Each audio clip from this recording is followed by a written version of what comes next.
Hello दोस्तों, स्वागत है आपका मेरे चैनल पे। मैं हूँ सीक्रेट प्रोफेसर। मैं आज आपको समझाने जा रहा हूँ what are the fundamental steps of the digital image processing. तो मैं आपको इतनी आसान तरीके से इसको याद कराऊंगा कि आप ज़िंदगी भर कभी नहीं भूलेंगे। ये जो डायग्राम्स जो होता है, इससे बहुत से स्टूडेंट्स थोड़ा सा इसको हार्ड समझ लेते हैं, लेकिन ये बहुत ईजी तरीके से मैं आपको याद कराऊंगा।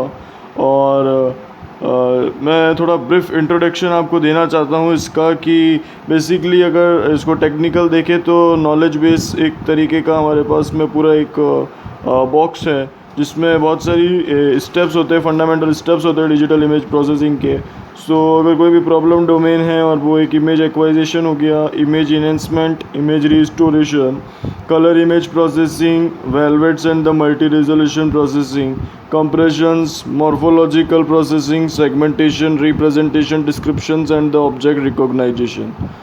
तो बेसिकली यहाँ पे कहने का मतलब ये होता है कि ये जो ऑब्जेक्ट जो होते हैं इमेज एक्वाइजेशन से लेके ये मॉर्फोलॉजिकल, ये सब की सब आउटपुट एक इमेज के फॉर्म में होते हैं। और ये जो चार्ट जो होते हैं मॉर्फोलॉजिकल से लेके ऑब्जेक्ट रिकॉग्नाइजेशन, ये एक एट्रीब्यूट्स की फॉर्म में हमको आउटपुट लेके आते हैं। तो इसको याद करने का सबसे अच्छा तरीका ये है कि बेसिकली प्रॉब्लम डोमेन में एक एग्जांपल मैरिज से इसको जोड़ना चाहता हूँ कि जब मैरिज होती है तो उसमें पूरा परिवार होता है, तो उस परिवार को हम नॉलेज बेस कह सकते हैं कि सब अपनी अपनी तरीके से बताते हैं। लेकिन ये एक सबसे बड़ा प्रॉब्लम होती है कि भाई जब हमारी मैरिज होती है तो एक प्रॉब्लम डोमेन होता है। लेकिन आपको पता है शुरुआत कहाँ से होती है कि इमेज एक्वाइजेशन। जब भी कोई दो जने मिलते हैं, एक्वायर होते हैं, यानी कि इमेज एक्वाइजेशन होती है। और अगर हाँ हो जाती है तो उनकी एंगेजमेंट होती है। सो इमेज इनहेंसमेंट होता है एंड देन फिर वो बहुत सारी इमेजेस भी पिक्स क्लिक करते हैं, उसको हम कह सकते हैं इमेज रिस्टोर करते हैं अपनी डिवाइस के अंदर। और उसके बाद में उनकी बहुत सारी कलर इमेज की प्रोसेसिंग जो होती है उनकी डिवाइस में हो जाती है। वो सब की सब कलर फॉर्म में होती है, तो उसको हम कलर इमेज प्रोसेसिंग कह सकते हैं। उसके बाद में वो वेलवेट सूट पहन के भी अपनी फ़ोटोएँ खिंचाते हैं और बहुत से अलग अलग तरीक़ों से खिंचाते हैं। So basically velvet multi solution processing भी हो सकता है। उसके बाद में धीरे धीरे ये काम होता रहता है। तो बेसिकली आगे चलता हूँ। उसके बाद में जो इंटरेस्टिंग पॉइंट है वो ये है कि मॉर्फोलॉजिकल का मतलब यहाँ पर ये हो सकता है कि वो दोनों एक दूसरे को मोगरे के फूल दे के इम्प्रेस कर सकते हैं, लॉजिक लगा सकते हैं।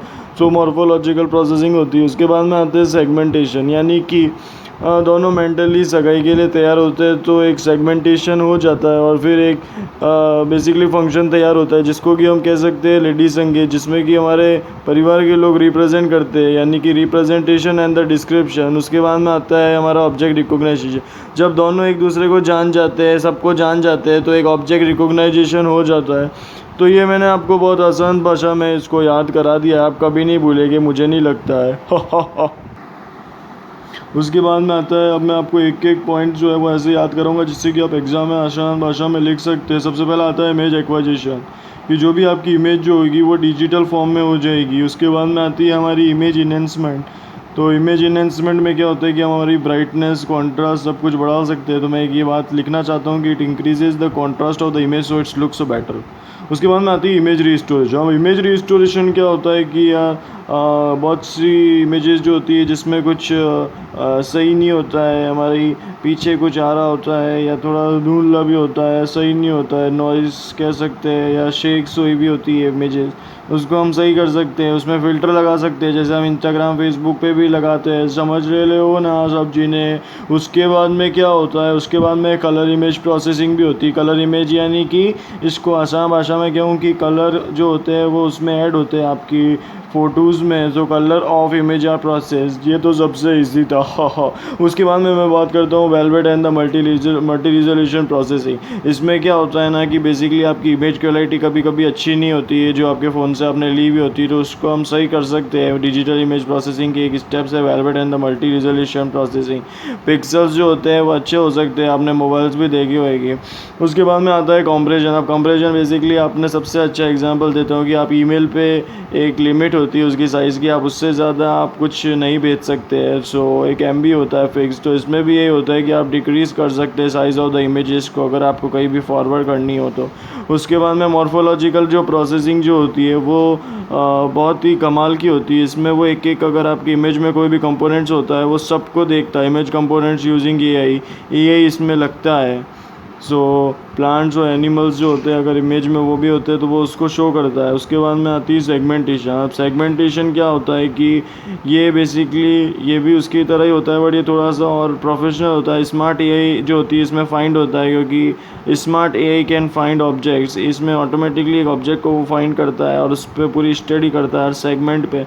उस ऑब्जेक्ट की सेगमेंट पे वो उसको फाइंड करता है और स्टडी करता है उस पर। उसके बाद में आती है रिप्रेजेंटेशन एंड द डिस्क्रिप्शन।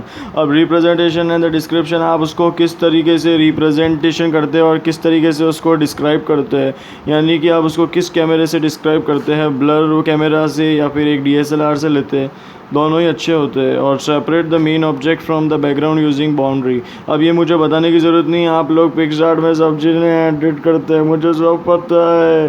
तो बेसिकली जो सेपरेट करते हैं आप अपनी, अगर आप इमेज कोई भी अगर एक मस्त महल के पास में, ताजमहल के पास में अपनी इमेज को सेपरेट करके बैकग्राउंड में चेंज कर देते हैं और उसकी बाउंड्री को कट करके आप उसको उधर लगा देते हैं।